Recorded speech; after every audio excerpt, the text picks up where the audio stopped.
இயேசுவின் நாமத்தினாலே அன்பின் வாழ்த்துக்கள்.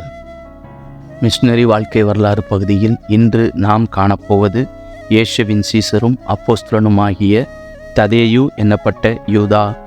இயேசுவின் 12 சீடர்களில் இருவர் யூதா என்ற பெயரை உடையவர்கள். ததேயு யூதா என்றும் அழைக்கப்படுகிறார். யோவான் 14:22. மற்றொரு யூதா இயேசுவை காட்டிக் கொடுத்த யூதாஸ்காரியத்து. புனித ஜெரோம் ததேயுவை ட்ரையோனியஸ் என்றழைக்கிறார். ட்ரையோனியஸ் என்பதற்கு 3 பெயர்களுடைய மனிதர் என்பது பொருளாகும்.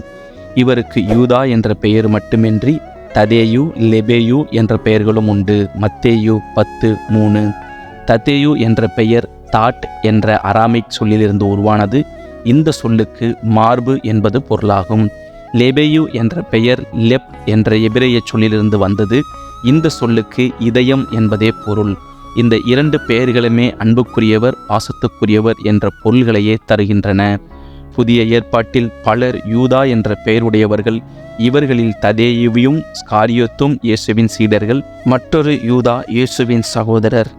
Mark 13:55, mark 6:3. இயேசுவின் சகோதரராகிய யூதா நிருபத்தை எழுதியவர் என்று கூறப்படுகிறது. கலிலேயனாகிய யூதாஸ் என்பவரை பற்றி அப்போஸ்தலர் 5:37 குறிப்பிடுகிறது. இயேசுவின் சீடர்களான 2 யூதர்களில் ததேயு விசுவாசத்தில் நிலைத்து நிற்கும் மன உறுதி படைத்தவர். இவர் ஸ்காரியோத்தைப் போல திசை மாறி போய்விடவில்லை. வேதாகமத்தில் இவர் இயேசுவிடம் ஒரு கேள்வியை கேட்கின்றார். இயேசு கெத்செமனே தோட்டத்திற்கு செல்லும் முன்பு அவரிடம் இறுதியாக கேட்கப்பட்ட கேள்வி இது. தமது உயிர்த்தெழுதலுக்கு பிறகு சீடர்களுக்கு தேற்றரவாளனாக அனுப்பப்படும் பரிசுத்த ஆவியானவரை பற்றி இயேசு தெளிவாக கூறிக்கொண்டிருந்த வேலை அது. என் கற்பனைகளை பெற்றுக்கொண்டு அவைகளை கை கொள்கிறவனே என்னிடத்தில் அன்பாயிருக்கிறான். என்னிடத்தில் அன்பாயிருக்கிறவன் என் பிதாவுக்கு அன்பாயிருப்பான். நானும் அவனில் அன்பாயிருந்து அவனுக்கு என்னை வெளிப்படுத்துவேன் என்று இயேசு பரிசுத்த ஆவியானவர் மூலம் தாம் இவ்வாறு வெளிப்படுவதையே இயேசு குறிப்பிட்டார். உடனே யூதா அவரை நோக்கி, ஆண்டவரே, நீர் உலகத்துக்கு உம்மை வெளிப்படுத்தாமல் எங்களுக்கு உம்மை வெளிப்படுத்தப் போகிற காரணம் என்ன? யோவான் 14:22. இந்த கேள்வியை அவர் கேட்டார். இந்த கேள்வி சிறந்த ஒரு தத்துவ விளக்க பதிலை பெற்றுத்தருகிறது. கிறிஸ்துவின் கட்டளையை கைக்கொள்வது எவ்வாறு, கிறிஸ்துவின் பாதையில் நடப்பது எப்படி, சிறந்த கிறிஸ்தவனாக வாழ்வது எப்படி, எல்லாவற்றிற்கும் ஒரே பதில், இயேசுவில் அன்பு கூற வேண்டும்.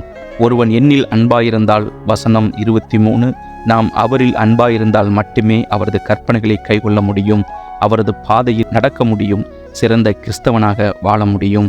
இவ்வாறு கிறிஸ்துவின் அன்பாயிருப்பவன் மீது பிதாவும் அன்பாயிருப்பார். இருவருமாக பரிசுத்த ஆவியானவரின் ரூபத்தில் வந்து அவனோடு வாசம் பண்ணுவார்கள். அப்போது ஜீவனுள்ள இயேசு தன்னை அவனுக்கு வெளிப்படுத்துவார். அவர் இன்னும் ஜீவனோடு தன்னில் வாசம் பண்ணுவதை அவன் உணர்ந்து கொள்வான். அவரை நேசிக்காத உலகம் அவரை கண்டுகொள்ள முடியாது. கிறிஸ்துவை நேசித்த ததேயு மற்ற அப்போஸ்தலர்களுடன் பரிசுத்த ஆவியானவரை பெற்றுக்கொள்கிறார். அப்போஸ்தலர் 1:13-24 வரை. யூசிஃபஸ் என்ற வரலாற்றாசிரியர் ததேயு மெசொப்பொட்டேமியாவின் அரசர் அப்காருக்கு கிறிஸ்துவை போதிக்கச் சென்றார் என்று கூறுகிறார்.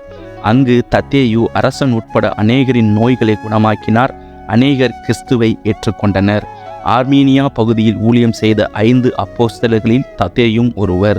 ததேயுவும் பர்தலோமேயுவும் ஆர்மீனிய சபையின் பிதாக்கள் என்றழைக்கப்படுகிறார்கள்.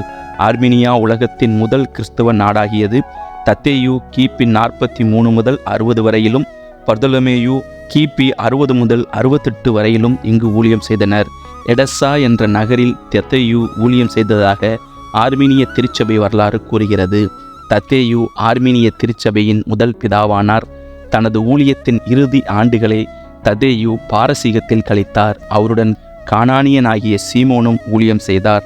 அங்கு சுவானீர் என்ற இடத்தில் விக்கிரக ஆராதனை செய்து வந்த கூட்டத்தினர் அவர்களை படுகொலை செய்தனர். இவர்களோடு ஆயிரக்கணக்கான கிறிஸ்தவர்களும் இரத்த சாட்சிகளாய் மரித்தனர்.